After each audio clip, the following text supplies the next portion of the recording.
Hey guys, in this video I'm just going to be talking about a few types of targeting, different ways you can create, not the ways you can create your target audiences, but different types of audiences to run, and when to run them, and why you would run them. But before I do that, in a previous video I was talking about, I was setting up on a notepad this whole campaign thing, showing the campaign adverts and ads, and I didn't finish it off. So really all that was left was just over here you have your ads, and then from here it's simply your add variables. Okay, you just create different add images, text, and you just keep split testing, etc. And that's it. That's a campaign. Okay, that's how you get around with Power Editor. That's the entire campaign process using Facebook ads. Now you can screenshot this, save this, and for now let's move on to what's actually going on in what I'm here to talk about today in this video. So types of targeting. Okay, we have broad targeting. Okay, and I'm going to dive into all of these in a second.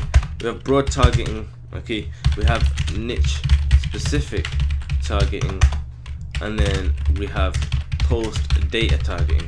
Now let me talk about all of these one by one. Broad targeting. Okay, this is audiences of 10 million plus.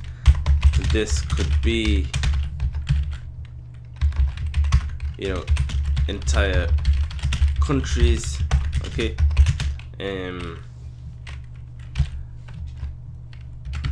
general things. Okay, and now let me give you some examples. All right, what's broad targeting? What comes under broad things? Okay, I would say broad is what is your favorite chocolate. You could literally target you could just target cocoa, you could just target chocolate, and my days, it would be a huge audience. Okay, 10 ways of 10 best sports ever. You literally just target sports, and that's going to be a huge audience. But who else are you going to target? Okay, this is when broad targeting comes in use. Literally, sometimes there's articles which you actually have no idea who you're going to target. It's just something, we've seen one before in a video before, 10 ways to create a lasting impression. Now what I do in scenarios like this, actually, for this you are doing broad targeting. Okay, because like who are you actually going to target, right? There's so many people that would possibly be interested in reading that, like I mentioned earlier. But then what I would do is, one thing we do know is that people read magazines, and there's a lot of magazine companies out there that we can leech off. Their audiences are on Facebook, and we can just target them, so they have the readers we're already looking for, and they have a lot of them. So what I do is, rather than just trying to come up with some next audiences or trying to target a whole country, I simply just target all these magazines put together, and that's it. Kapow. You got your audience right there. So that's a few examples on when I would do broad targeting, and that's what it really consists of. Now niche specific targeting. Okay, it's in the damn title, niche specific targeting. So niche specific. Now this can be golf, this can be cancer, weightlifting, and gaming, etc. Okay, audience size, audiences of, normally this goes like 500k to 5 million. That's 50k there, but let me just put it 500k to 5 million. And it's always more specific. When you do niche specific, you tend to go quite deep inside. Like when I do cancer, I know that my audience is going to be like 55 to 65 plus. There's going to be females, and it's very specific. But it doesn't have to be that way. Like I said, it's just content. You can keep it broad. But then again, for example, like one article I ran was ovarian cancer. Now 18-year-olds aren't really going to read about this, because the only people that are affected by this are people of 45 plus. Okay, so that's why when you're doing niche specific, you've got to do your research a little bit more and come up with more specific targeting. So let's think, what else is there? It's just a generic setup. Apart from that, you choose one country, you choose one age range, and you choose a gender, or you can choose both. And then final thing is, let me give you some examples of things we run.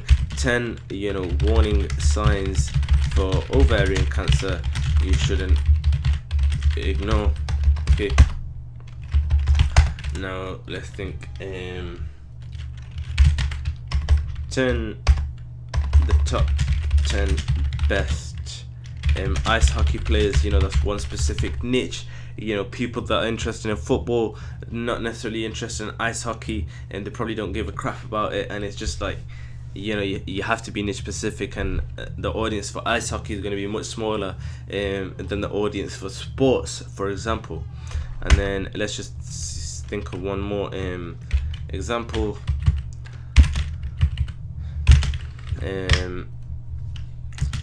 Okay, so niche specific targeting for, let me think. You know, the best Cadbury's chocolate. So this is still about chocolate, but I guess it's just, you know, because we're just talking about Cadbury's here, you probably want to target Cadbury's only because people are going to be familiar with Cadbury's. But you know, people that like Cadbury's are going to know Cadbury's, but people that like chocolate are not necessarily going to know about Cadbury's. Alright, even though most of the world does, but you know, there's some cavemen in this world. So post data targeting, what this is, you look at your data, and I'm going to talk more about this in the optimization and scaling period. But over here, you know, we tend to either break down, you know, audiences. Okay, we break down audiences, we create single interest audiences. Okay, smaller age range audiences, such as, you know, 25 to 27, and you know, 35 to 37, etc. You know, audiences like such. Okay, other thing is we even expand on audiences, you know, full run whole country, you know, multiple interests, and it goes on and on. But post data targeting, I'm going to talk more about this when it comes to the optimization and scaling module. But for now, we just need to worry about actually getting our campaign rolling. What I suggest is you screenshot this page, or you just, you know, whenever you want, you just come back to this video.